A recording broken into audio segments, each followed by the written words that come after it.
The next round of federal stimulus is likely to include another round of stimulus checks and loans through the Paycheck Protection Program.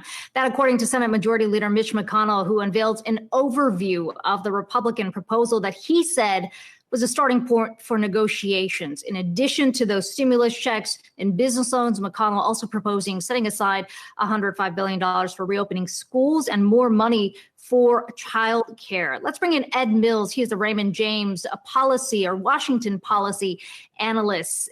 Ed, it's good to have you on today. There's obviously not a lot of specifics in the proposal today, given that it's sort of an overview of where Republicans want to start. What stood out to you?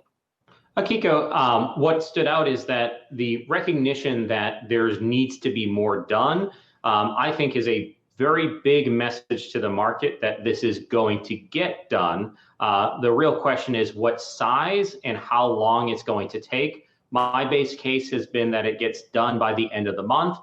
Republicans are, I think, going to start the opening bid at an additional $1 trillion of fiscal relief for the economy. And if kind of McConnell is starting by saying these are givens, I think there has to be an assumption that the price tag goes up as negotiations play out. To your point, Ed, the question is how big the Republicans are willing to go and whether the Democrats are willing to meet them at that. But the big question mark here right now seems to be about the stimulus checks, especially given that the extra unemployment benefits are running out at the end of the month. There's concerns about sort of this fiscal cliff that a lot of Americans are likely to face at the end of the month. There's been some proposal about lowering the cap, if you will, for those who actually receive those checks. How important is it, you think, when you look at the overall macro picture for Republicans to get that right? Well, I would look to the comments last week by former Fed Chair Janet Yellen, who said it would be devastating if the $600 were to completely go away. And that kind of you hear economists saying that we need these individuals to be spending to benefit the economy. The simple fact of the matter is that there are tens of millions of Americans, an unemployment rate that is arguably kind of when you add in the self-employed who are getting some of the unemployment benefits that are not always calculated in the official results, where it looks like it's closer to 20%. You have a lot of folks out of work without a single, we don't have tens of millions of job openings right now.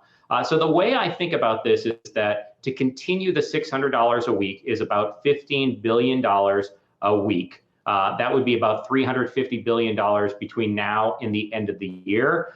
If you were to reduce it, that's a way in which you can kind of have these negotiations and stick to the dollar amount. I do think that it's going to be probably in that $300 to $400 a week when all things are said and done. There will be kind of some extra as we add on this fiscal stimulus check. So the consumer is still front and center in the negotiations in DC, but the total dollar amount is still up in the air.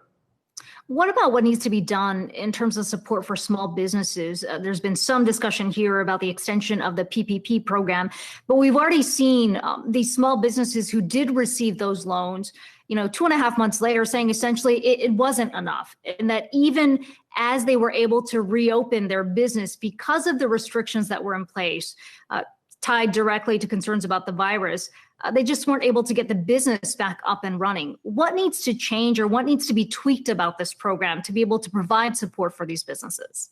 Akiko, that's a great question. So when we go back to the CARES Act and the creation of the PPP, it was about getting money to small businesses so they can pay their employees. That was only support for 8 weeks. We are 3 months since the passage of the CARES Act, so that money, by definition, should have run out by now. What the conversation in DC right now is there's about $130 billion left of funding that has been appropriated to cover that 8 weeks, plus some additional kind of rent utility payments. Maybe add to that, I think it's probably in that $200 to $250 billion range, and make sure that the next round goes to the hardest hit businesses. Secretary Mnuchin on Friday highlighted that any additional relief should have a revenue test.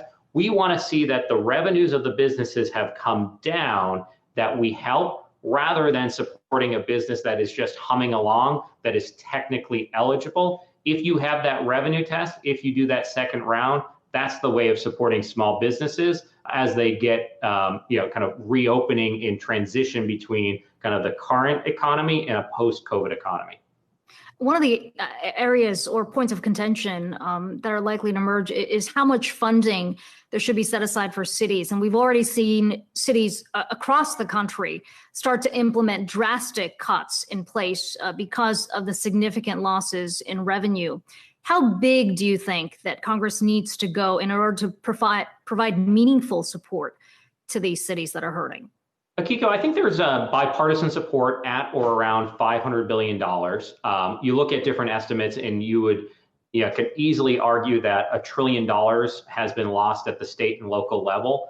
I do kind of always tell folks when you're looking at money to state and local governments, recognize that money is somewhat fungible. And so you might not see as much of a direct payments to states that some of the state leaders or kind of local leaders would want. But when we look at funding for schools, additional healthcare funding, additional funding for testing, all these different ways in which the federal government sends money to the state and local level, when that gets added up, I think that's going to give some relief to cities and states. It's not going to cover everything, but what we see in DC is that at the beginning of this conversation, a lot of the impacted areas were disproportionately areas represented from Democrats. So there was an opposition. There was almost a partisan feel to this. Now, as we've seen kind of the virus spread throughout the country, it is impacting kind of Democratic and Republican areas almost equally. So my hope is we can get that bipartisan compromise and get at least $500 billion in this next aid package to state and local governments to help them out.